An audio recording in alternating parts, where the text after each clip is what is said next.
নমস্কার, ডিভাইন গাইডেন্সের তরফ থেকে অক্ষয় তৃতীয়াতে আপনাদের সকলকে জানাই অনেক অনেক শুভেচ্ছা। কিছুদিন আগে আমি পোস্ট করে দিয়েছিলাম যে আজকের দিনে সঠিক রিচুয়াল কোনটা। তো এই জন্যই আজকের এই ছোট্ট ভিডিওটা। তো আমি নিয়েছিলাম ধান, মলি, একটা রূপোর কয়েন, ছোট্ট লাল কাপড়ের টুকরো আর একটা ছোট মাটির পাত্র।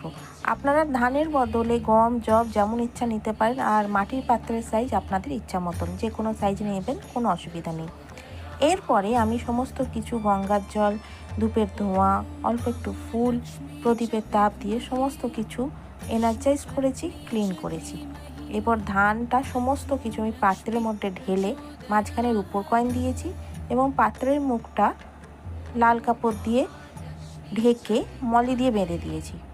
আপনারা অবশ্যই ইউনিভার্সের কাছে, আপনাদের ভগবানের কাছে, ইষ্ট দেবতার কাছে জানাবেন কী উদ্দেশ্যে এটা বানাচ্ছেন। তারপরে এটা আপনার ঘরের উত্তর পূর্ব অর্থাৎ নর্থ ইস্টে রেখে দেবেন 1 বছরের জন্য। ধন্যবাদ।